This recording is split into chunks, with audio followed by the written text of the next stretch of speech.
ఈరోజు చంద్రబాబు నాయుడు గారికి సొంత పత్రిక అనబడే దాంట్లో, అంటే రాజగురువు పత్రిక అనబడే దాంట్లో బ్యానర్ హెడ్డింగ్ గ్రూప్ 1 అతిపెద్ద కుంభకోణం అని చెప్పి ఫ్రంట్ పేజీ హెడ్డింగ్ కనిపించింది. నిన్న చంద్రబాబు నాయుడు గారు అసెంబ్లీలో సుదీర్ఘంగా ఏదైతే మాట్లాడారో ఆ ప్రసంగాన్నంతా వీళ్ళు యాజ్ ఇట్ ఈజ్ రాసుకుంటూ వచ్చారు.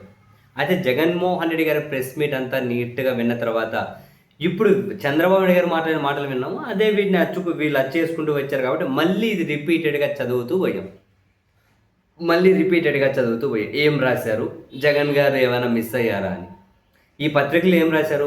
వైకాపా హయాంలో జరిగిన గ్రూప్ 1 సర్వీస్ నియామకాలు అతిపెద్ద కుంభకోణమని, అప్పటి పాలకులు ఊహకు అందని అక్రమాలకు పాల్పడారని ముఖ్యమంత్రి చంద్రబాబు ధ్వజమెత్తారు. ఓకే, పొలిటికల్ విమర్శ. హైకోర్టు నిశిత పర్యవేక్షణ కొనసాగుతున్న న్యాయస్థానాన్ని తప్పుదోవ పట్టించేలా అఫిడవిట్లు దాఖలు చేస్తూ యథేచ్ఛగా అక్రమాలకు పాల్పడ్డారని దుయ్యబట్టారు.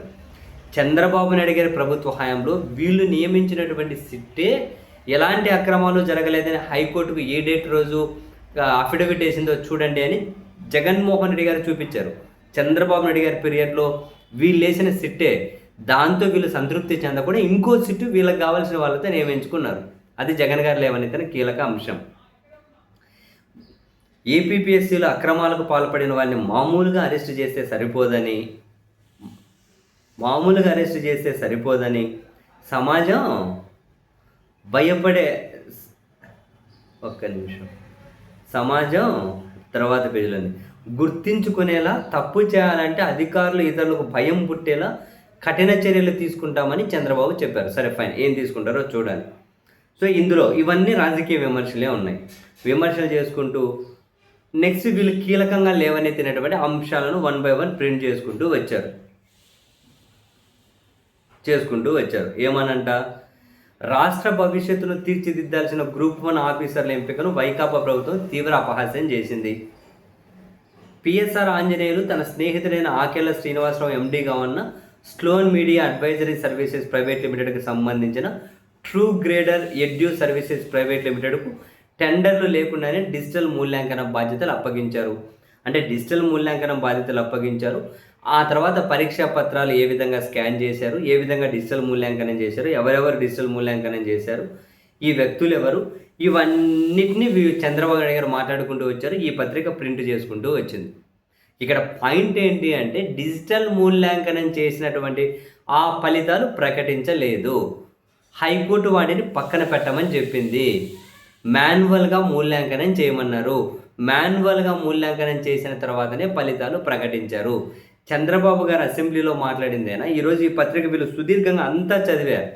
వీళ్ళు రాసుకుంటూ వచ్చిందైనా కూడా పూర్తిగా డిజిటల్ మూల్యాంకనానికి సంబంధించే. అసలు ఆ ఫలితాలే ప్రకటించినప్పుడు ఇప్పుడు ఈ చర్చ ఏముంది అని, ఫలితాలే ప్రకటించినప్పుడు ఈ చర్చ ఏముంది అన్నది జగన్ గారు లేవనెత్తిన పాయింట్. అని ఇందులో కూడా కరోనా వచ్చింది కాబట్టి డిజిటల్ మూల్యాంకనం కోసమని పోయాం, కానీ ఆ ఫలితాలే ప్రకటించవద్దన్నారు. తర్వాత మాన్యువల్ మూల్యాంకనం సీసీటీవీ పర్యవేక్షణలో జరిగే అవన్నీ భద్రంగా ఉన్నాయి రికార్డ్స్. వీళ్ళు ఈ పరీక్షా పత్రాలను, జవాబు పత్రాలను ఫోరెన్సిక్కి పంపించారు, అంతా క్లియర్గా ఉన్నాయని చెప్పి వీళ్ళే కోర్టుకు అఫిడవిట్ వేశారన్నదాన్ని చూపించారు. మరి ఇది మొత్తం అంతా ఇవే ఉన్నాయి కదా, ఇంకెక్కడ వీళ్ళు మాన్యువల్ మూల్యాంకనం గురించి మాట్లాడడం లేదు. డిజిటల్ మూల్యాంకనం గురించి చంద్రబాబు గారు అయినా ఇప్పుడు ఈ పత్రికలో మొత్తం రాసుకుంటూ వచ్చింది ఆయన. మరి డిజిటల్ మూల్యాంకనం ఫలితాలే వెల్లడించాలి. ఇంక ఇదంతా ఎంత చదివినా ఇదే ఉంది, మొత్తం అంతా ఇవే ఉన్నాయి. మరి ఇంకా జగన్ గారు మాట్లాడిన దాంట్లో ఇది ఒక తప్పు అని చెప్పి ఇందులో మనకు ఒకటి కనిపించలేదు.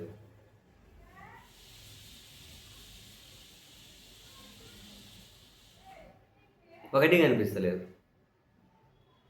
మరి ఈరోజు జగన్ గారి ప్రెస్ మీట్ కౌంటర్గా ఇంకెవరైనా ప్రెస్ మీట్ పెట్టి అందులో ఏమన్నా కనుక లోపాలు ఉన్నాయని ఎత్తి చూపితే అప్పుడు చూడాలి మనం.